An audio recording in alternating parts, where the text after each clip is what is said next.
Purihin ng Diyos, ang Diyos na buhay at kailanman hindi nagkukulang sa bawat isang umaasa at nagtitiwala sa Kanya. Amen? Hallelujah! At ngayon po tayo dadako sa pag-aaral ng Kanyang mga salita at ang sabi ng ating kapagsalita kanina, ang bawat isa ay kakausapin ng Panginoon, maging bago man kayo o maging mga dating manampalataya, ang Diyos ay naungusap at nais ng Diyos nakatagpuin ang bawat isa sa pamamagitan ng Kanyang mga salita sapagkat mahal ng Diyos ang bawat isa sa atin. Amen. Yan ang katotohanan. Mahal ka ng Diyos. Mahal ako ng Diyos at mahal tayo ng Diyos. Mga kapatid, tayo magbasa ng Kanyang mga salita. Inayahan ko po ang bawat isa na tumayo bilang paggalang sa salita ng Diyos.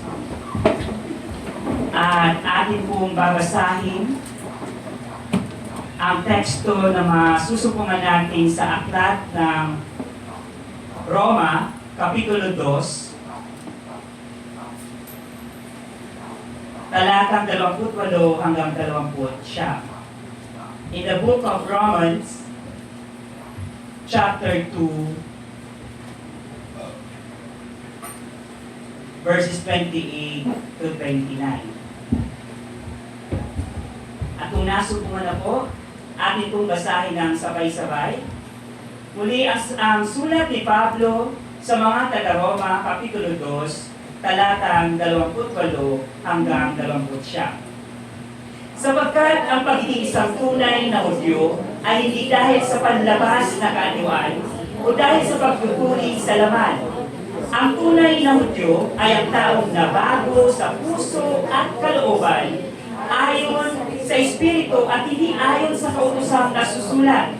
Ang papuri sa taong iyon ay mula sa Diyos at hindi mula sa mga tao. Purihin ng Diyos, pagkabasa ng Kanyang mga salita tayo manalangin. Amang banal na makapangyarihan sa lahat, aming Panginoong Yesus, dakilang banal na Espiritu. Patuloy po namin iyong pinapupurihan, pinapasalamatan, dinadakila, sapagkat kayo lamang po ang nag-iisang Diyos, ang makapangyarihang Diyos, ang nagmahal sa bawat isa sa amin ng tunay at ang nagbigay sa amin ng pag-asa, pag-asa sa buhay na walang hanggan. Ang tanging tanggulan namin, ang tanging kakampi namin, ang palaging nandyan para kami pagpalain at tubunin sa lahat ng aming mga pangailangan. Patuloy kaming nagpupuri at nagpapasalamat sa inyo, Ama. Ama, maraming salamat sa pagkakataon na ito na kami ay makakapakinig ng inyong mga salita. Mangusap po kayo sa bawat isa sa amin, Panginoon. Maging ako, punuin ninyo, Panginoon, ang kapangyarihan at iwagan ng inyong mga salita. Itago niyo po ako sa inyong likuran.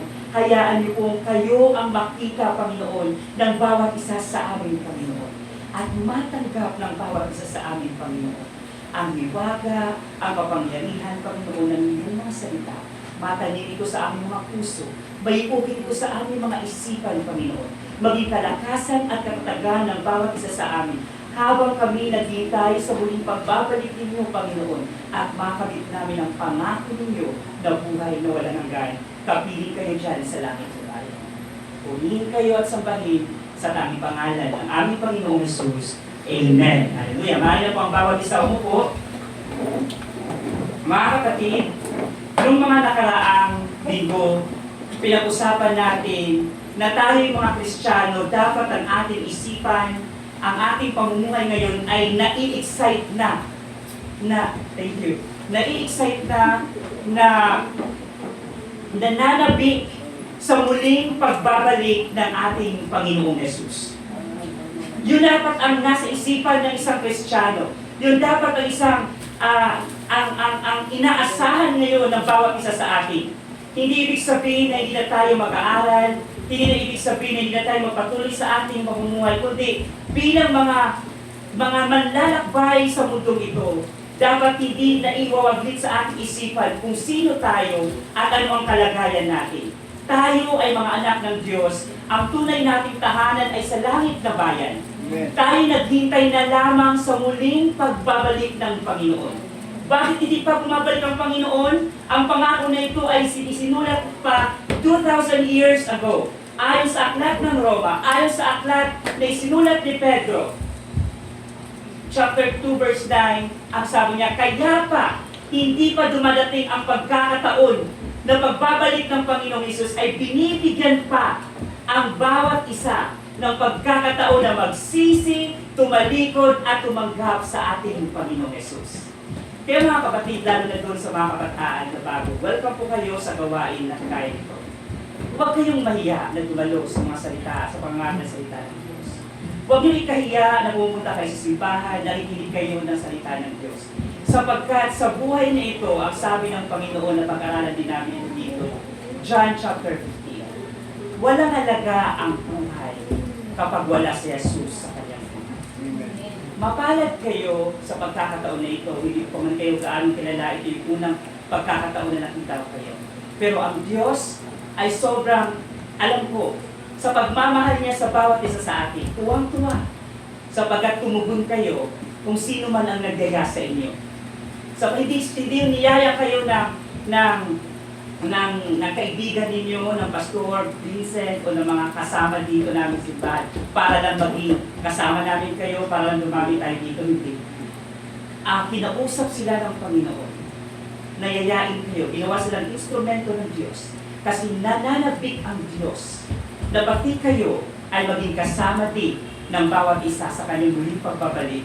Pag dumating ng Panginoon, makasama natin siya sa alapaan at matanggap na natin ang kanyang pangako na buhay na walang hanggan. Ang sabi ng Panginoon, kailangan lamang siyang tanggapin, kilalanin at panampalatayahan na siya ang Diyos ng buhay natin. Kung nais ninyo na maranasan ang pag-ibig pa ng Diyos, maranasan pa yung pangako ng Diyos na buhay na walang hanggan, yung buhay na kasiyasiya, yung inawit ng kapatid natin kayo na in your presence, your strength is perfect. Maaaring malalakas kayo kasi mga lalaki kayo, pero may ikalalakas pa kayo kapag ang Diyos, si Jesus, ay kasama ninyo. Kapag si Jesus ay tinanggap ninyo. Because there's only one way para mapabilang sa kaharian ng Diyos. Ay yung tanggapin, sambahin, kilalanin ang Panginoong Jesus bilang Panginoon at tagapagligtas ng inyong mga buhay. John chapter 1 verse 1. Ang sino pang tumanggap at kumikilala sa Panginoong Jesus bilang Panginoon at tagapagligtas ng kanyang buhay ay may karapatan na maging anak ng Diyos. At kung ikaw ay anak ng Diyos, may karapatan kang pumasok sa bahay ng Diyos. Ang bahay ng Diyos ay doon sa langit na bayan. Sa bahay ng Diyos, ang pangako ng Diyos ay buhay na walang hanggan.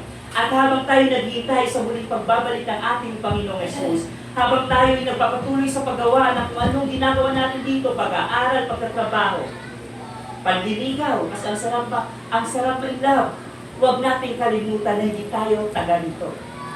Tayo ay mamamayan ng langit at may plano ang Diyos na sa pagdating ng panahon na iyon, tayo ay kukunin niya sa isang mata sa pagtunog, sa uling pagtunog ng trompeta. Doon tayo sa langit na bayan, sa piling ng Diyos, sa totoong tahanan ng bawat isa sa atin. At ayon sa binasa natin, Roma chapter 2, verse 28 to 29. Ang pagtanggap sa ating Panginoong Hesus bilang Panginoon at tagapagligtas ng ating mga buhay ay hindi lamang naghinayinto doon.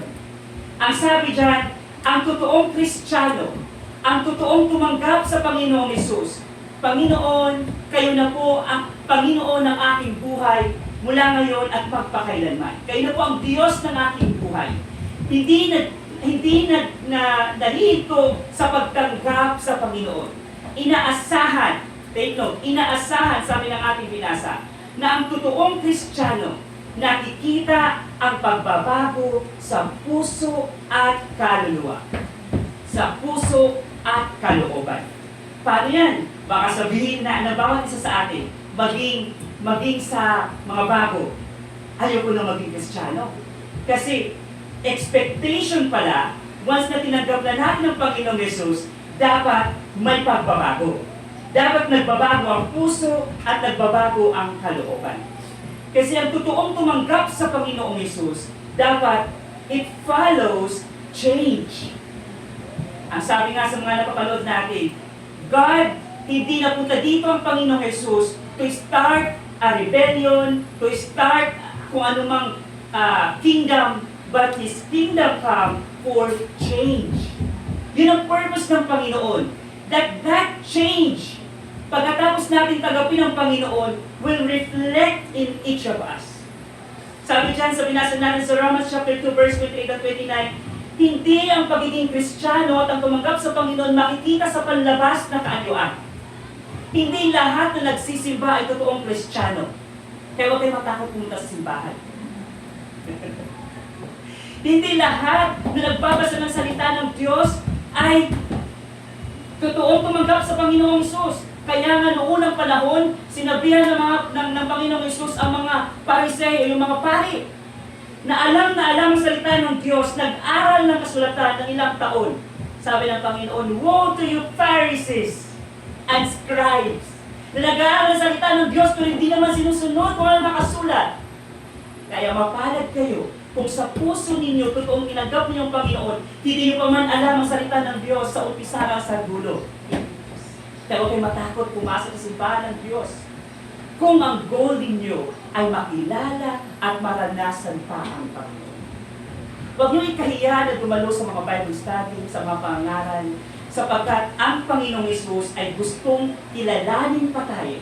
Kilalanin ka pa at gustong-gusto ng Diyos iparanas sa bawat isa sa atin ang kanyang dakilang pagmamahal. Ang sabi ng Panginoon, doon sa mga tumanggap at sa mga Kristiyano, hindi dapat makita yung sa panlabas na kaanyuan, kundi ang totoong Kristiyano ay nababago ang puso at kalooban.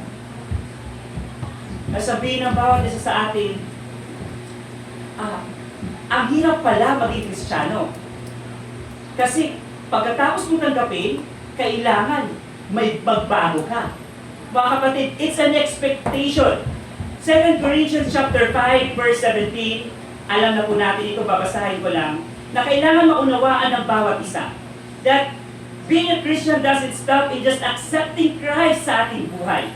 Ito dapat ang nangyayari sa mga totoong Kristiyano. Ikalawang Korinto, Kapitulo 5, talatang 17, ang sabi, kaya't kung sino man ay na kay Kristo, siya'y bagong nilalang.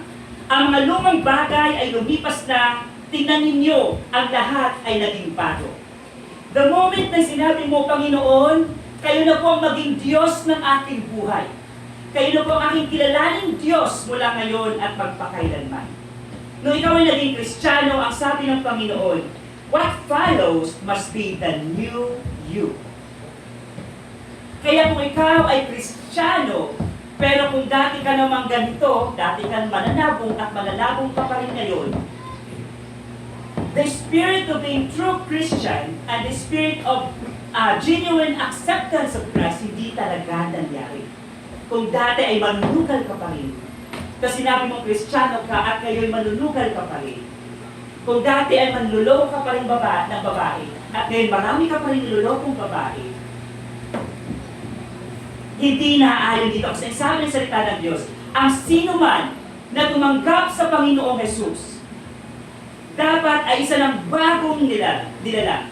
Expectation sa isang Kristiyano na magkaroon siya ng bagong anyo. The 2.0 version of you. Kaya, maaaring ang bawat isa sa inyo ngayon ay magtataka, ang hirap pala maging Kristiyano. Akala ko ba tanggapin lang ang Panginoong Hesus, tapos ligtas ka na. Totoo yun. Ang sino mang tumanggap at kumilala sa Panginoong Hesus ay magkakaroon ng buhay na walang hanggan. Expectation, inaasahan, walang effort. Ulitin ko, yung being a new you is not having an effort or exerting an effort, but it is an expectation. Sa pagiging Kristiyano, sa pagtanggap sa Panginoong Hesus, doon may effort. Kailangan mong desisyonan. Ang pagtanggap sa Panginoong Hesus ay didesisyonan mo kung tatanggapin mo talaga ang Panginoong Hesus. Kaya tatanggapin, there is an action word. But being a new you would be an expectation. Inaasahan. Hindi mo kailangan pagsikapan. Hindi mo kailangan maging mabait. Hindi mo kailangan po at opo para masabing Kristiyano ka. Hindi mo kailangan mag-pray para masabing Kristiyano ka. Mga panlabas na kaanyuan. But all those deeds, kusa na lalabas sa pagtanggap mo ng totoo sa Panginoong Jesus. So yung effort ang kailangan, yung pagtanggap. But pagiging bagong ikaw, must be an expectation. Parang kanya, parang magiging racist ako, patawarin niyo ako, pero see it like sa genetics.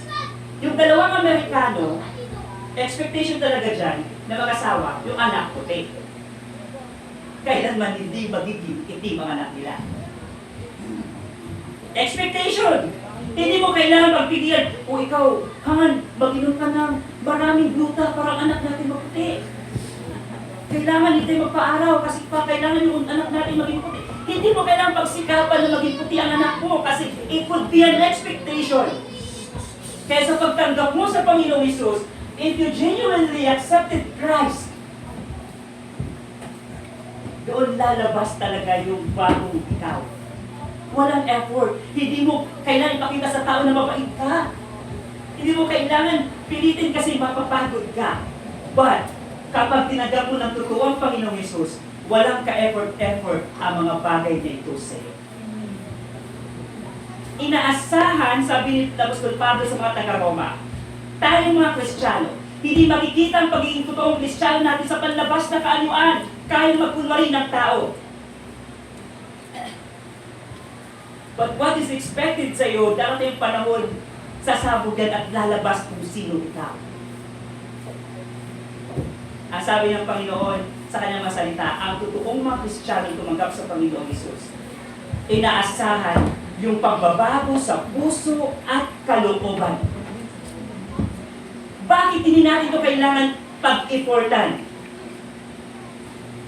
2 Corinthians chapter 3 verse 18, napag-aralan din natin ito mga nakaraan. Ang sabi ng Apostol Pablo, at tayong lahat na walang talukbong mukha, na nakikita ang kaluwalhatian ng Panginoon gaya ng isang salamin, ay nababago sa gayon ding larawan mula sa kaluwalhatian tungo sa kaluwalhatian, sapagkat ito ay mula sa Panginoon na siyang Espiritu. Sinabi natin, dapat kung ikaw ay Kristiyano, araw-araw, kapag nananalangin ka, ang nakikita mo na ngayon ay nakikita mo na yung kaluwalhatian ni Jesus araw-araw from glory to glory. So there must be change. Yun ang sabi ng Biblia. 2 Corinthians chapter 5:17, ikaw ay bagong nilalang na. 2 Corinthians chapter 3 verse 18, ang sabi, pag araw-araw, pag nananalangin ka daw, nakikita mo yung pagbabago mo. Ang pagbabago mo araw-araw, pabait ng pabait. Yung mukha mo, pag-glorify ng pag-glorify, na ayon na sa pagmumukha ng Panginoong Yesus. Sa pamamagitan daw ng banal na Espiritu. That is why, hindi na natin kailangan pagsikapang maging mabait. Magiging mabait tayo sa pamamagitan ng banal na Espiritu. Ang totoong tumanggap sa Panginoong Yesus, kasunod niyan, ay ang pagtanggap ng banal na Espiritu. Kasi kapag hindi mo totoo tinanggap ang Panginoong Yesus, hindi mo naranasan ang banal na Espiritu, mapapagod ka bilang Kristiyano. Nakakapagod maging mabait sa mga mapagkunwaring mga tao sa paligid.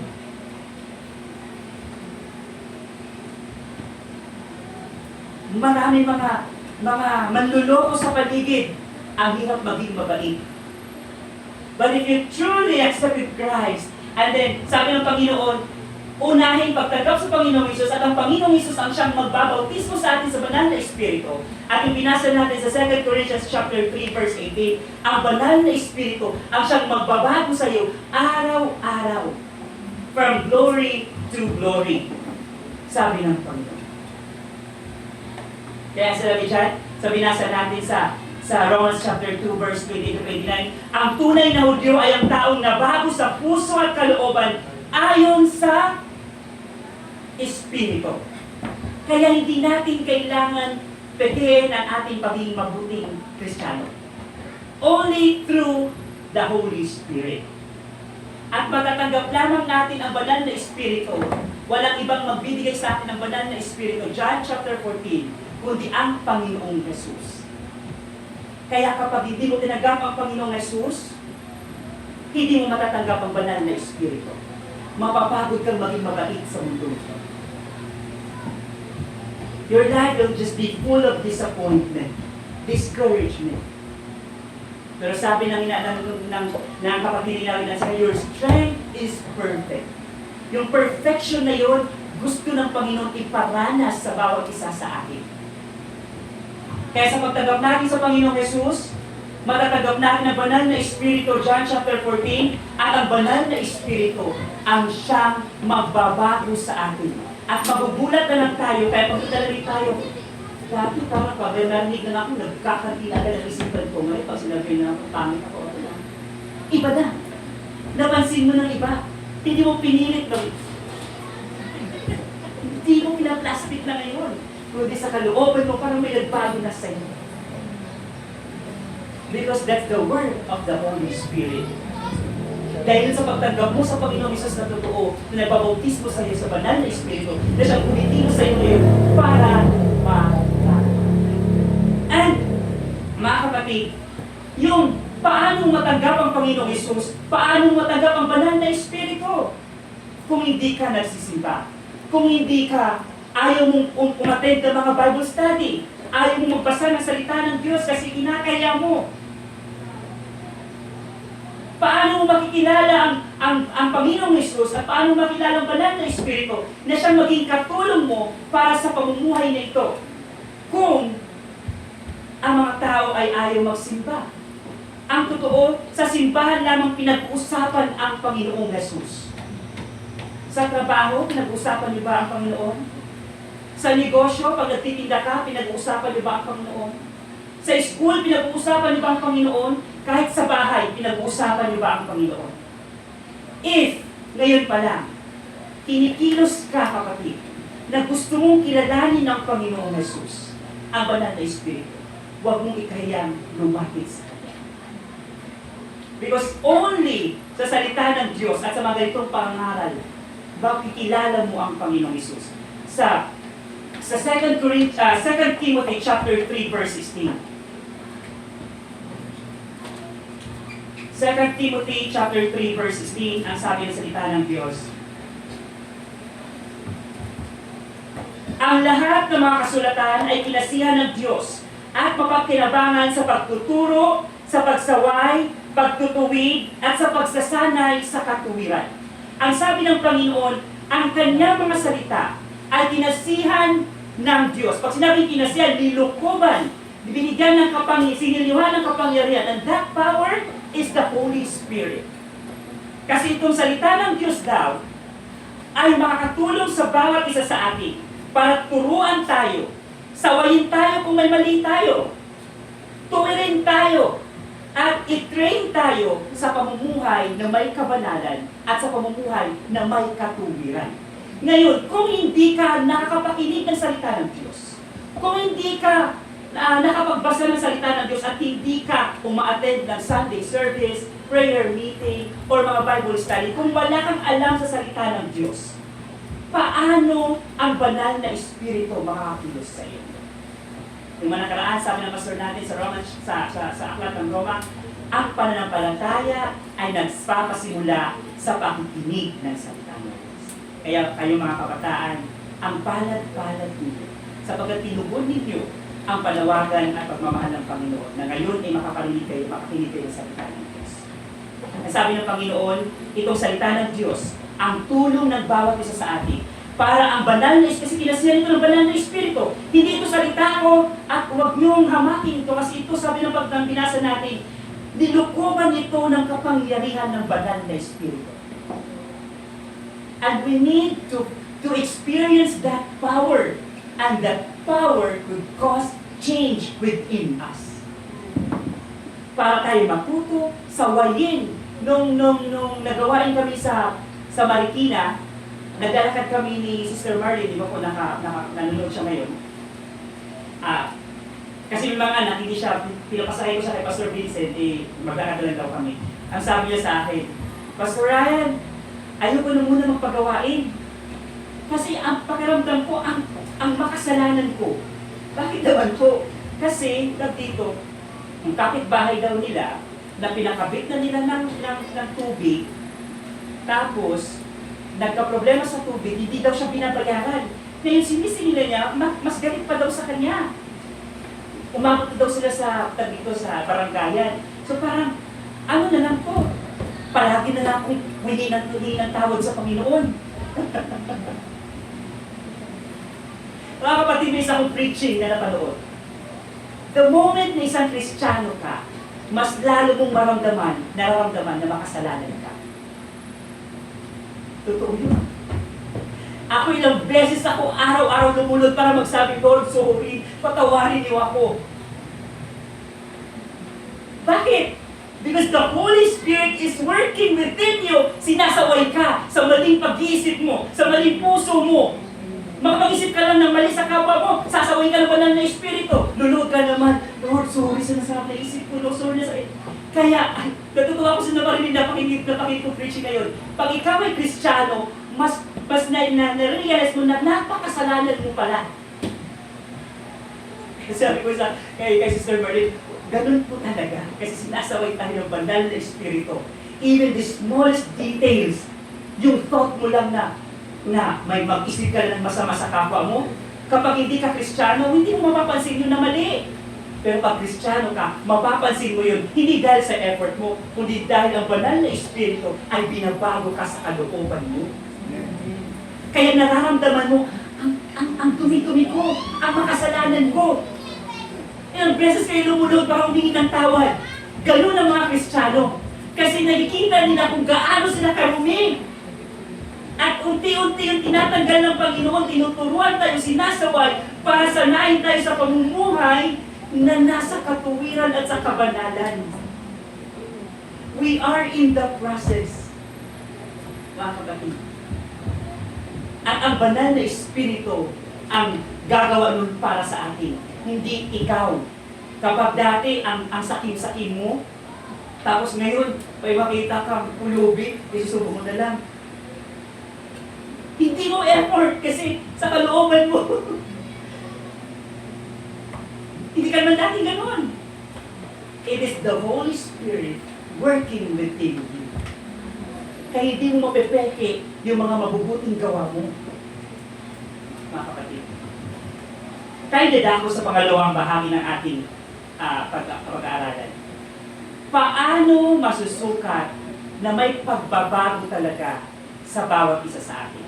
Kailangan mangyari yun. We have to test that there must be changes in me. Kasi, sino nakakaalam?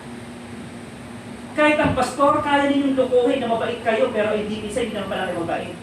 Hindi tayo 24 hours na magkakasama. Ako, pwede ako magsabi, oo, pero pag talikod ko, baka kung anong mura na lumalabas sa bibig ko. Kaya natin dayain. Pero mga kapatid, ang pangangaral na ito ay pangangaral ng Panginoong Hesus sa iyo, sa akin. Sabi ng Panginoong Hesus, gusto kong baguhin kita. Gusto kong maranasan ang bagong ikaw na kalooban. Hindi na natin kailangan ng validation ng ibang tao kung mabait ka. Kung sa tingin ng ibang tao, pangit ang ugali mo, pero kung ang sa tingin naman ng Panginoon, okay ka, you are in the right track, go lang. Kasi kahit ang Panginoong Hesus, sinabihan siya ng mga tao, anak yan ng demonyo. Sinabihan siya. Kaya nakagawa yan ng himala kasi yung demonyo ang kumikilos sa kanya. Kahit sa bayan niya, hindi siya pinapaniwalaan, pinagbabato pa siya. Maraming tao ang maghihila sa bawat isa sa atin. That is why, ang pangangaral na ito ay hindi validation ng katabi mo. Uy, Kristiyano ka na. Ikaw. Test yourself kung totoong Kristiyano ka na ba at may pagbabago na. Hindi kailangan makita na iba, pero itong pangangaral na ito ay ikaw at ang Panginoon. Na in-expect sa'yo bilang Kristiyano na may bagong ikaw. Na wala na ang dating ikaw, kundi isa ka ng bagong nilalang. At ang pagbabago na ito, napagkita mo sa salamin, parang everyday nakita mo paiba ng paiba ka, paluwalhati ka ng paluwalhati. Hindi sa effort mo, kundi dahil sa banal na espiritu. Hindi dahil sa sinabi ng magulang mo, anyan ka naman, madaldal ka naman, bukas, hindi ka na magdaldal. Nakabase ka doon sa sinabi ng kaibigan mo, ang sensitive mo naman, hindi ka na maging sensitive. Effort, gagawin mo, kasi sabi na, di ba, this change comes from the Holy Spirit. Kasi pwede namang magbago sila, but doon tayo mag-focus sa change na offer ng Panginoon. Yung pagkilos ng banal na Espiritu sa'yo. Yung totoong pagkilos. Yung hindi ka mapapagod at hindi masasayang ang pagbabago na ito. Paano? How to measure that there is changes in your spiritual life, in your Christian life. Magbabanggit tayo ng 4-way test na kapag yes ka kahit sa isa sa mga 4 na ito, nasa tamang hakbang ka. Pero kung sa 4 na ito na babanggitin natin ay wala pa, alam mo kung ano kailangan mo. Anong kailangan natin? Holy Spirit. Dito yung mapapabait na talaga ako, Lord, hindi na hilingin ng banal na Espiritu. Holy Spirit, come down. Reign in me. Lukuban niyo ako. Kasi hindi ko kaya. Hindi natin kaya kung wala ang Diyos. John chapter 15. Kung hiwalay tayo sa Panginoon, wala tayong kakayanan. And that is why hindi mo kayang pagsikapan na maging mabait. Kailangan mong banal na Espiritu. The fruit of the Spirit, lalabas yung gusto mo. Sa Galatians chapter 5. 4-way test ayon sa panuntunan ng Biblia. Una, Colossians chapter 3 verse 1 to 2. Alam niyo na po ito, makasahin ko lamang po. Colosas kapitulo 3, talatang 2. Ituunin niyo ang inyong pag-iisip sa mga bagay na nasa itaas, hindi sa mga bagay na nasa ibabaw ng lupa. First test is your mind. Ang totoong nakakaranas ng pagbabago sa pamamagitan ng banal na Espiritu, yung kanyang isipan is pointing into just one direction. Ang laman ng isipan, kung hindi man 100%, kundi masigit, like kahit 50%, 50% ng laman ng isipan na yan ay patungkol sa mga makalangit na bagay. Now, kung ikaw ay totoong Kristiyano, ano ngayon ang laman ng isipan mo? Yung pag-overtime, kailangan makapagtrabaho ako, makaipon, kasi gusto ko talaga makabahay, nangarap talaga ako magkasasakyan, gusto ko talaga ito babae doon. Walang mali naman doon. Walang mali ay hindi ko sinasabing mali yun. But, yung totoong pagbabago, kapag nabago ka talaga ng banal na Espiritu, may shift sa isipan mo. Ibig sabihin, nag-change yung isipan mo ngayon. Yung dating isipan mo, parang nag-iba ngayon. Hindi man nawala lahat ng pangarap mo, pero naisingit na doon yung kaisipan na patungkol sa makalangit na pangaisipan. Kaya nga sa Romans chapter 12 verse 2, anong advice ni Apostol Pablo? Magbago tayo ng pangangaisipan. Ngayon, kung ang kaisipan mo ay kagaya pa rin ng dating kaisipan mo, nung hindi mo pa tinanggap ang Panginoong Jesus, ang salita ng Diyos ang naghusga sa iyo. Hindi mo talaga totoong tinanggap ang Panginoon. Kasi kung totoong tinanggap mo ang Panginoon, natanggap mo ang banal na Espiritu. At ang banal na Espiritu, how many years ka ng Christian? Ako 20 years ng Christian. Nakakaya sa Panginoon. Dapat sa loob ng 20 years na yun, dapat may nagbago man lang sa pag-iisip ko.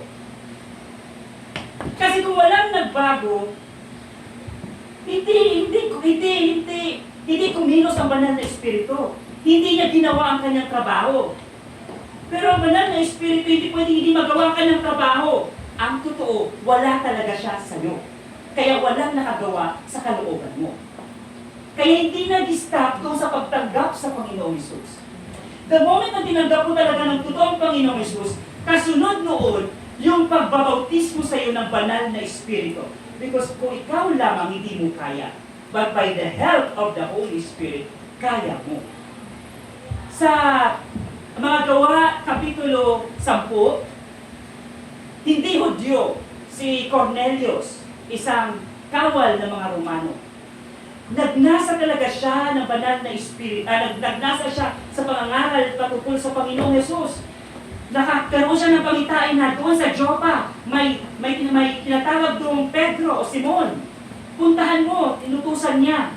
Wala pang mga text-text doon, wala pang mga cellphone doon. Dahil nangusap ang Panginoon sa kanya, pinasundo si Simon, pagdating sa bahay ni na Cornelio. Itong si Cornelio, hindi Kristiyano, hindi Hudyo, hindi kabilang doon sa mga Israelita, talagang nagnasa siya. Gusto niya makilala ang Panginoong Hesus. Sa kanyang pagnanasa na makilala ang Panginoong Hesus, tinawag niya lahat ng kanyang sambayanan. Kaya pagdating ni Apostol Pedro sa bahay ni Cornelio, isang kawal, mataas na kawal, nagulat si Pedro. Ang dami! Sabi niya, hindi ako pwedeng makihalubilo sa inyo. Sabagat may batas ang Israelita na hindi pwedeng makihalubilo sa hindi Israelita.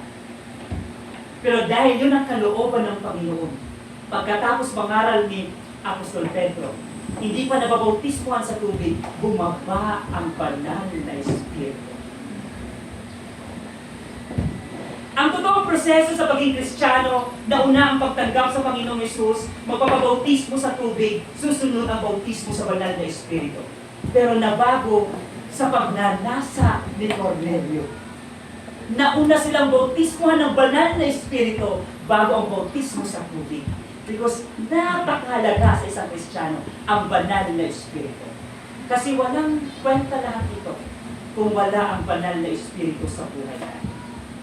Pagdating ng panahon, mapapagod ka, ayaw ko na maglingkod. O alis na. Kakatamaran na ang paglapit sa Panginoon. This is where the important na dapat maunawaan mo ang isa. Holy Spirit. Hindi mo kailangan ma-validate ng mga tao ang pagbabago mo. That validation comes from the Holy Spirit. Kapag nanalamin ka, nakikita mo yung pagbabago. From glory to glory. At yung liwanag na yan, hindi yan maitatago sa ilalim o sa anumang aparador. Mateo chapter 5. Para yan nasa tuktok ng bundok na makikita ng lahat. Na kahit asarin ka pa ng mga asar sa'yo, hindi na. Because the change is from within. Hindi dito sa harapan lang. Hindi pinaplastic. Kahit gaano, kaya si Panginoong Hesus, di ba, kahit gaano hampas sa kanya, nagkabaklas-baklas na ang mga laman niya, anong sabi niya? Ama, patawarin mo sila sapagkat hindi nila nadalaman ang kanilang. Pero ikaw na pinipilit kong magbago, kapag narating niya potential po, sasabog ka na. Huubarin ko na ang pagiging Kristiyano ko. That means, hindi pa talaga nakakilos sa banal na Espiritu. Kailangan nating makuha at matanggap itong sinasabi sa 2 Corinthians chapter 5:17 that there is a new you. May bagong ikaw. May bagong ikaw. Hindi ka ba excited sa bagong ikaw? At yung bagong ikaw, hindi ka lang mag-isa doon. Sigurado ang pagsama ng Panginoong Hesus sa iyo. Yung bagong ikaw, mga kapatid. Anong nasa isipan mo ngayon? Mga bagay na nasa mundo o yung mga bagay na nasa kalangitan? Ano yung nasa isipan mo ngayon? Sa susunod na Sunday, gusto ko rin magsimba.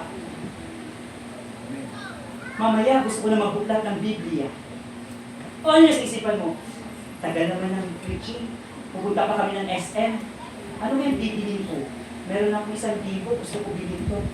Ano yung tumatakbo sa isipan mo ngayon? If the Holy Spirit is changing you, masusukat mo na sa isipan mo Sa isipan mo pala, doon mas matitest kung nabago ka pa talaga ng banal na Espiritu. Ang sabi sa Romans chapter 12 verse 2, do not conform. Hindi tayo umaayon sa takbo ng mundong ito. Pero siya may iPhone, dapat may iPhone din ako. Siya may bahay, dapat, kasi ang totoo, ano yung direksyon ngayon ng mundo? Ang direksyon ng mundo ngayon ay tungkol sa kasikatan, kaya marami nag-vlog. Tungkol sa pera. Kasi pag may pera ka, ang utak ng mga tao ngayon magliwaliw pumunta sa iba't maglibot sa buong mundo. May post para makita ng mga kaibigan, kailangan makaipon ako ng likes.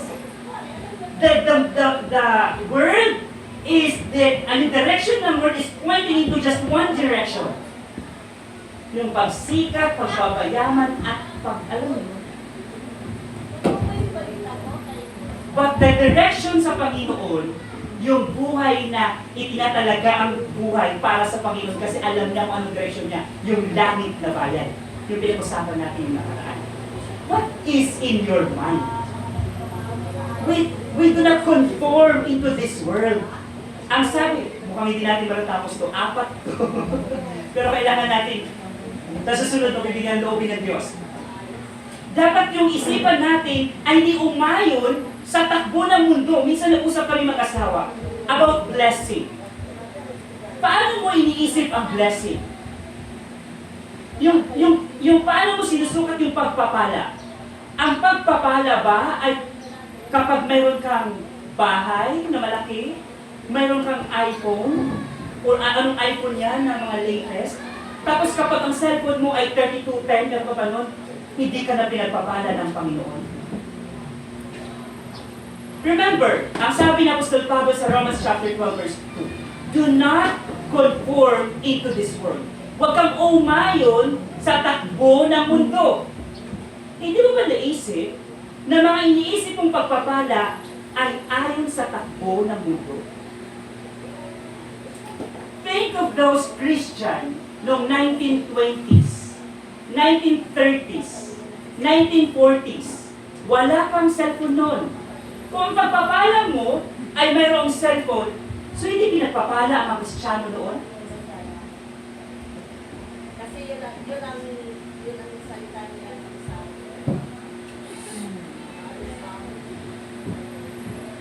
See? Sa mga simbahan, marami nagsasabi, hindi kayo pinagpapala kasi barong-barong lang ang simbahan ninyo. Going back to 1920s, 1800, yung mga great revival, pag napanood din yung tent lang ang simbahan nila, pero pinupuspos nila ng banal na espiritu. Kung ang blessing sa'yo ay naglalaki ang simbahan, hindi ba binless sila ng Panginoon noong unang panahon na tent lang? Yung naglalaki ang simbahan, yung nagsusulpot ang mga technology is the way of the world. Romans chapter 12 verse 2, Christian, do not conform in the way of the world. Amen. Kaya kung ang simbahan mo ay barong-barong lang, pinagpala ka ng Diyos. Hindi batayan ang mga sinasabi ng iba. Wala, yung pastor na nakachinelas lang, na nag-preach. Wala pa namang sapatos noong unang panahon, pero bumubuhos ang banal na espiritu. Mga great evangelists nagsisulputan ng mga panahong 1800s and 1900s. Pero ngayon ang gusto katanong, doon ako sa malaking simbahan kasi doon ang blessing ng Panginoon. Do not conform in the way of the world. Hindi ko ibig sabihin na huwag na kayong maghanap, huwag na kayong mag-aral. However, habang nagpapatuloy tayo sa mundo ito, what is in your mind habang nag-aaral ka? Kung nag-aaral ka, ano yung nasa isip mo? Gusto kong maging doktor, gusto kong yung mama, yung papa ko nang samasap sa akin. Ako kasi ay broken family kami. Yung papa ko, initak ako ng papa ko, sinuntok ako ng papa ko. Ang sabi ko noon, kailangan ko makapag-aral ng college kung graduate. Kasi kapag ako'y makapag-graduate, bibili ako ng sasakyan, babagayin ko yung papa ko. Now, bakit niyo gustong gumraduate? Bakit niyo gustong mag-aral?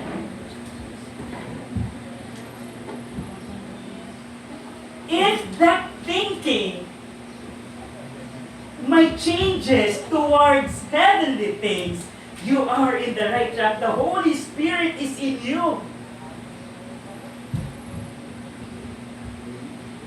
Mag-aaral ako kasi gusto kong para ako maging doktor. Naawa ko sa mga kapatiran ko. Umaasa lang sa pila sa DSWD.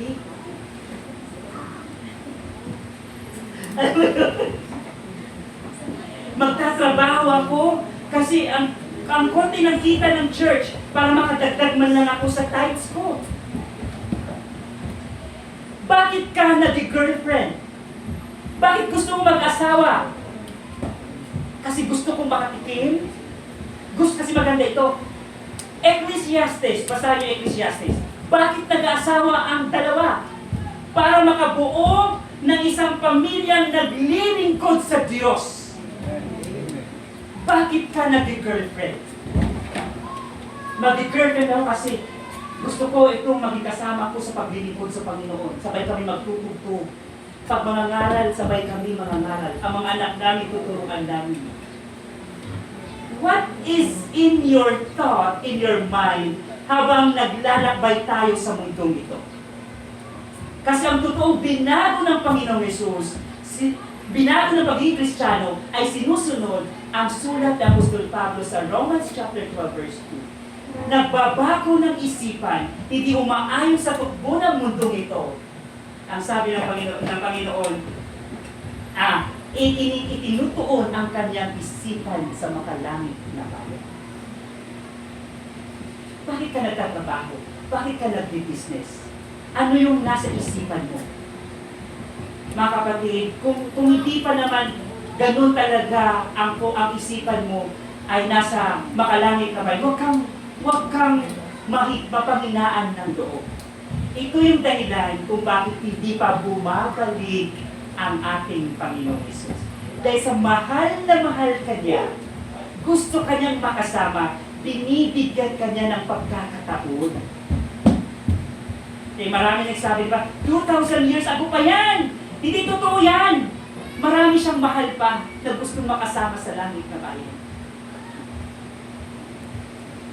At ito yung pagkakataon na hilingin natin ang banal na Espiritu para yung isipan natin ay totoong mabago talaga at mapuno yan ng kaisipan na patungkol sa kalangitan.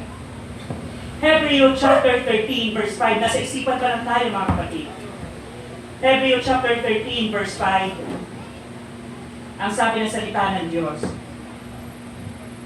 Umiwas kayo sa pag-ibig sa salapi at kayo'y masiyahan na kung anong mayroon kayo sapagkat sinasabi niya sa anumang paraan ay hindi kita iiwan o pababayaan man. Ano yung takbo ng isipan mo ngayon? Puro ba sa pangangailangan mo? Paano yung bills? Paano yung mabayarin? Gusto ko magkabahay, kailangan ko mag-overtime. Pera! Kailangan mo ng pera to fulfill and to satisfy all these needs. Pero kapag nabago ka daw ng banal na Espiritu ang isipan mo, nasisihan ka na kung anong meron ka ngayon. Kung nagsasahod ka lang ng minimum, masaya ka na. At ang isipan mo, hindi na mag-isip, magsusugal ako. Ano kaya pwede kong ibenta? Magbenta kaya ako ng droga para mabilis. Hindi na! Sabi ng Panginoon, kung anong meron ka ngayon, nasisiyahan ka na. Kasi ano daw? Ano daw sabi dyan sa verse 5? Sa anumang paraan ay hindi kita iiwan o pababayaan. Masiyahan ka na kung anong mayroon ka. Ang hindi mo kayang suportahan, sabi ng Panginoon, ako ang bahala sa iyo. Yun yung kaisipan ng isang Kristiyano. Yung totoong kumilala sa Panginoong Hesus. Na hindi na natatakot, dumating na naman si due date. Ang sahod ko magkano lang, tama na sa pagkain. Sabi ng Panginoon, siya ang bahala sa akin. Matthew chapter 6. Kung ang Maya nga, pinapakain niya. Ikaw pa kaya na anak niya? Sabi ng Panginoon, this is how Christians' minds work. Nasisiyahan kung anong mayroon siya. Kasi kapag hindi tayo nasisiyahan kung anong mayroon, doon tayo makagawa ng mali. Kaya maraming nalululong sa sugal. Kasi hindi na makontento sa kinikita. Kaya marami nalulong sa mga easy money. Kasi hindi nasisiyan. Pero kung totoong Kristiyano ka, na tumanggap sa Panginoong Hesus at nasa iyong banal na espiritu, this way of thinking, nararamdaman mo. Okay lang to. Thank you, Lord, sa minimum na sahod ko. Itong pangailangan ko, alam kong ikaw ang mag-provide. God is my provider. God is the provider ng mga anak niya. Mga kapatid. 1 Timothy chapter 6. 1 Timothy chapter 6 verse 6 hanggang sa sumusunod na talata. Subalit ang kabanalan na may kasiyahan ay malaking pakinabang, sapagkat wala tayong dinalang anuman sa sanlibutan at wala rin naman tayong mailalabas na anuman. Ngunit kung tayo may pagkain at damit, masiyahan na tayo sa mga ito. This is the way of thinking and this is the state of mind ng isang Kristiyano. There is contentment. Kung nakakatulog ka ngayon, kung nakakatulog ka ngayon sa bahay na barong-barong, pagpasalamat mo na yan. Ang totoo, marami mga walang tirahan. Kung nakakain ka ngayon ng umaga, tanghali at gabi, ipagpasalamat mo na yun. Ang totoo, maraming hindi nakakain. Kung Kristiyano ka, alam mo yan sa isipan mo. Kasi ang banal na espiritu ang siyang nagpapakita sa iyo noon. Kaya nga nag-usap kami ni Pastor Vincent ng Webes. Sabi niya, dati, nalulungkot ako kapag may mga gusto akong ibigay sa mga anak ko. Pero ngayon, iba na. Nakakausap na niya yung mga anak niya na ganito. See, there is a change. Naranasan ng pastor yung change na yun. Dating, inakuha siya agad. Iba na ganang takbo ng isipan niya. Kailangan magtrabaho. Pero bakit ngayon, ganun na siya mag-isip? Because the Holy Spirit is working within you. The Holy Spirit is changing the way you think. Hindi man biglaan, pero unti-unti. Ngayong araw, pagtingin mo, hindi ko na ngayon na. Susunod, hindi ko na ngayon na. Alam mo, from glory to glory to glory, ayon sa mukha ng Panginoon Hesus dahil sa pagkilos ng banal na Espiritu. That is expectation again. Inaasahan, hindi mo kailangan gawin. It's an expectation sa mga totoong namumuhay. Kailangan na natin mamuhay ng totoong Kristiyano, mga kapatid. Kailangan natin makontento. Huwag tayo, hindi ibig sabihin ng pagiging kontento ay tumigil na sa pangarap. Ecclesiastes, mangarap ka. Pero wag naman yung maging dahilan ng pangarap mo para ikabagsak mo. Wag naman ang dahilan mo sa pangarap mo na hindi ka nakaka-attend ng church. Dahil gusto mo magkabahay overtime ng overtime. At hindi ka na maka-attend ng church, hindi ka makapanalangin, at hindi ka na. Iba na yun. Hindi na yun kaisipan ng isang totoong Kristiyano. Kasi ang kaisipan ng Kristiyano, nasa isipan niya yung mga makalangit na mga bagay. Mangarap tayo. Gift yun ng buhay. Kumain tayo, sabi sa Ecclesiastes. Kumain, magpakasaya tayo. It's a gift of life. Pero tandaan nyo, may hangganan ng lahat ng yan. Ibig sabihin lang ngayon, hindi kayo pinapahinto ng Diyos na magtrabaho, mangarap, mag-aral, manligaw, hindi kayo pinapahinto. However, habang ginagawa natin mga bagay na ito, kailangan ano yung nasa isipan mo. Fill your mind and your thoughts with heavenly things. Again, hindi pala fill. Have the Holy Spirit fill your minds. Kailangan huwag kayong lumayo sa banal na espiritu. Kaya nga, sabi ni Apostol ni David, Kaya nga nalikha ni David ang awit na yun. Take not thy Holy Spirit in me. Alam ni David, kapag wala ang banal na espiritu, wala kang kwenta. Lalaki yun, matapang yun, marami na yung napatay, hari yun. Pero sabi niya, Lord, huwag niyo malisin sa akin ang banal ninyong espiritu.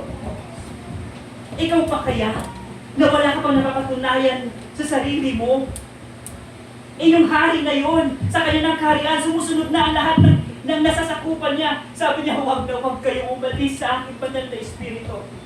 Because we need the Holy Spirit. We need the Holy Spirit. Para makita itong pagbabago, para makita mo kung sino ikaw. Yung bagong ikaw. Kahit si David, yung awit na yun, take not thy Holy Spirit from me. Philippians chapter 4, verse 11, ito naman ang paninindigan ni Apostol Pablo.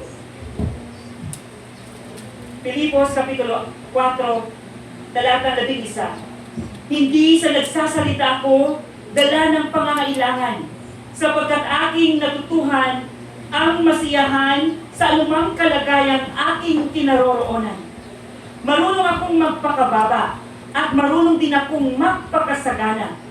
Sa bawat bagay at sa lahat ng bagay ay natutuhan ko ang lihim na kabusugan at maging sa kagutuman at maging sa kasaganaan at maging sa kasalatan. Lahat ng mga bagay ay aking magagawa sa pamamagitan niyang nagpapalakas sa akin. Amen. Because your strength, Lord, is perfect. Sabi ni Apostol Pablo, Pablo, natutuhan ko ang lahat ng bagay. Kasalatan, kasaganaan, kagutuman, kabusugan.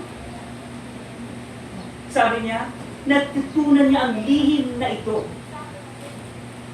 Marunong din siyang magpakababa at marunong din siyang magpakasagana. Natutunan niya ito ng may kakontentuhan. Kasi ang kumikilos sa kanya, I can do all things through Christ who strengthens me. Hindi mo kaya kapag walang Diyos sa buhay mo. Amen. Hindi natin kaya kapag walang banal na Espiritu sa buhay natin. Hindi ito pangangaral para magparami tayo. Pangangaral ito sabagat ikaw at ang Diyos ay nagmamahal. Minamahal ka ng Diyos. I've known you as a father. I've known you as a friend. John chapter 15, ang sabi ng Panginoon Hesus, hindi ko kayo tinatawag na maging alipin. Itinuturing ko kayong kaibigan ko. I've known you as a father. And I've known you as a friend.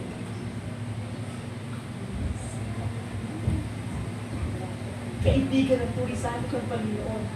And He is expecting that new you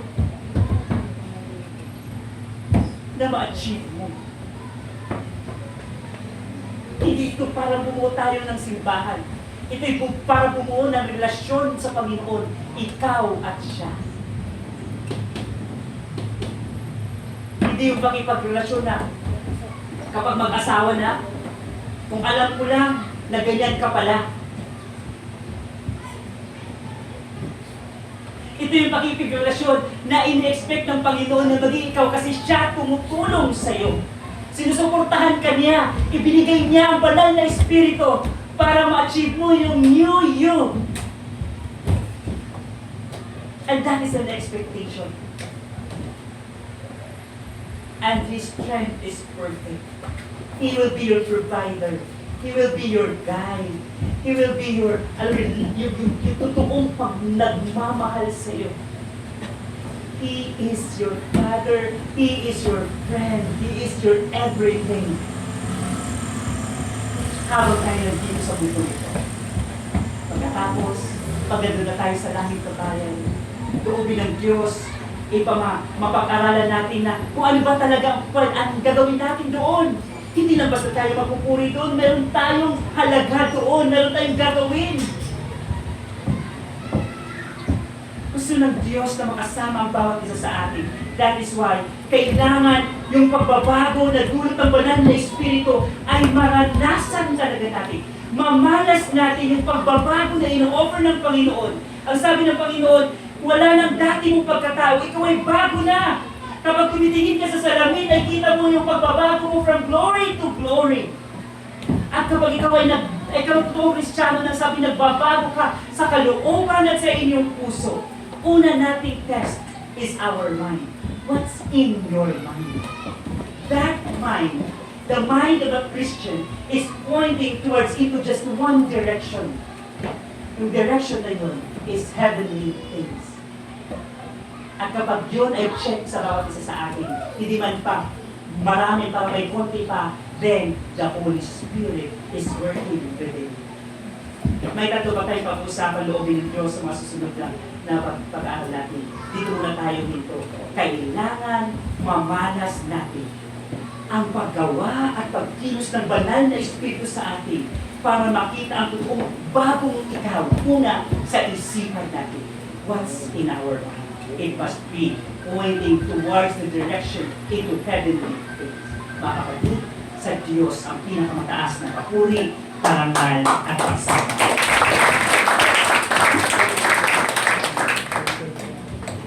Salamat sa Panginoon. Palakpakan nga muna